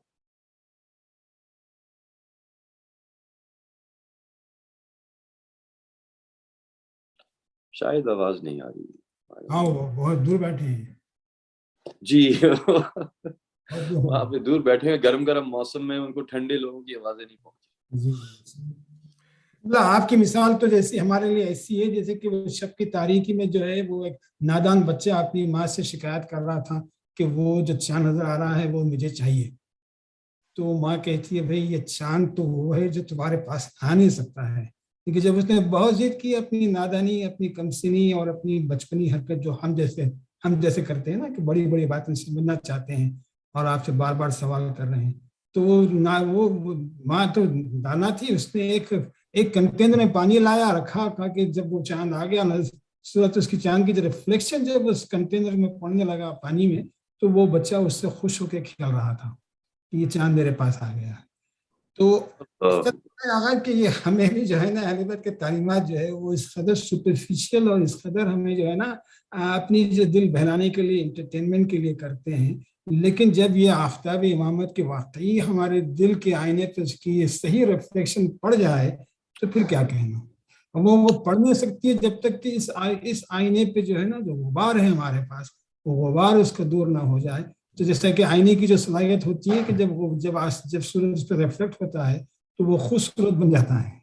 تو وہ وہی آپ انہی کی ایک مثال ہیں کہ آپ جو دل کے آئینے میں آپ جو منعکس کر رہے ہیں اہل بیت کے تعلیمات کو قدر اعلیٰ پیمانے سے, تو وہ ہمارے لیے جو ہے وہی مہربان ماں کی طرح ہیں جو آپ نے ایک چاند جو ہے کنٹینر میں لا کے دے دیا, ہم کھیل رہے ہیں اس سے. سوری میں آپ کی مثال بہت خوبصورت ہے. میں اس کا مستحق نہیں, لیکن آپ کی بس آپ کی اعلیٰ ظرفی عباس صاحب, میں تو خود آپ کو وہ چاند سمجھتا ہوں کہ میں آپ کے پاس آ جاؤں. تو ایسی کوئی نہیں, لیکن بہت اچھا لگا آپ سے ملاقات بھی ہو گئی تھی نیو جرسی آ کے, تو الحمدللہ میری خوش قسمتی. انشاءاللہ پھر ضرور آؤں گا, تو انشاءاللہ آپ سے ضرور ملاقات کروں گا. آپ جو ہیں 4 چاند لگا دیتے ہیں اس بیٹھک میں, اس مجلس میں, اس گفتگو میں. بس آپ تحفہ ہیں مولا کی طرف سے میرے لیے. ہر وقت آپ کے لیے دعا گو, سب کے لیے ظاہر ہے, سب جو بیٹھے ہیں یہاں پہ شرکت فرماتے ہیں. مولانا سے معروضہ ہے سیشن ہونے سے پہلے 5 بار اما یجیب کی انشاءاللہ آپ تلاوت کر کے جو مومنین بیمار ہے, پریشان ہیں, ان کے لیے میں معافی چاہتا ہوں. عباس بھائی آپ کو انٹرپٹ کرا, بس میرا یہی معروضہ تھا مولانا. ہاں عباس بھائی آپ کنٹینیو کریے. عباس بھائی معاف کرنا, وقت کا استعمال کر رہا تھا میں, لیکن وقت ختم ہو گیا. جیسی مرضی آپ کی, انشاءاللہ. آج بہت مبارک دن ہے, سب مبارک ہو. جناب جہاں شفاعت نصیب ہو روزہ قیامت. الہی آمین, الہی.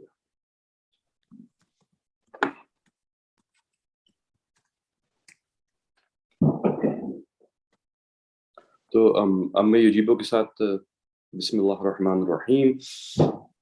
بارہ بحق ابیہا و بعلیہا,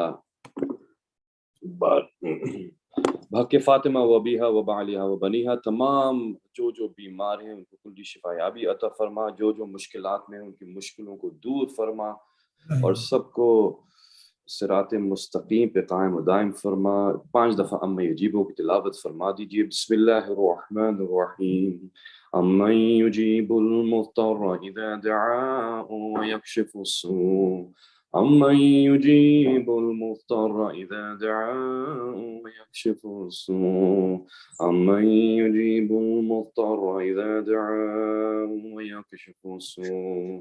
امن یجیب المضطر اذا دعاء ويكشف السوء. أمن يجيب المضطر إذا دعاء ويكشف السوء. يا أرحم الراحمين بحق محمد وآله الطاهرين. اللهم صل على. عسکری بھائی آپ زیارت پڑھا دیجیے. عسکری بھائی بسم اللہ.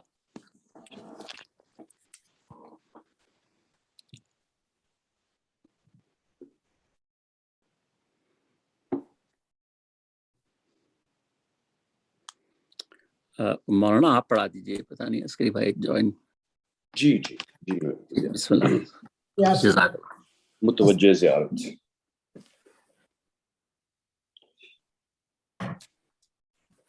السلام عليك يا أبا عبد الله. السلام عليك يا ابن رسول الله. السلام عليك وعلى جدك وأبيك. السلام عليك وعلى أمك وأختك وأخيك. السلام عليك وعلى الأمة المعصومين من ذريتك وبنيك. السلام عليك وعلى عليين الشهيدين وأخيك أبو الفضل العباس والمستشهدين بين يديك. السلام عليك يا أبا عبد الله وعلى أختك وبكافر الشام أم المصائب زينب التقية. السلام عليك يا أبا عبد الله وعلى أختك أم الكلثوم المرضية. السلام عليك يا أبا عبد الله وعلى بنتك سكينة جد مبينة مظلومة.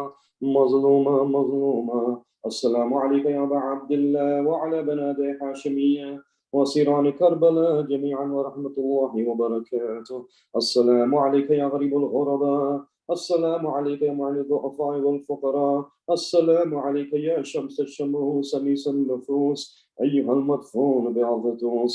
السلام عليك وعلى أبائك السبعة وابنائك الأربعة وأختك معصومة القم يا أبا الحسن يا علي بن موسى الرضا راضي القدر والقضاء ورحمة الله وبركاته. السلام عليك يا مولانا يا صاحب العصر والزمان. الأمان الأمان الأمان من فتنة الزمان. السلام عليك يا خليفة الرحمن، السلام عليك يا مظهر الإيمان، السلام عليك يا شريك القرآن، السلام عليك يا إمام الإنس والجان. سيدي عجل الله تعالى فرجك وسخل الله مخرجك وزهورك، وجعلنا من أنصارك وأعوانك وشيعتك ورحمة الله وبركاته. اللهم صل على محمد وعلى يا مدد. يعني خدا حافظ.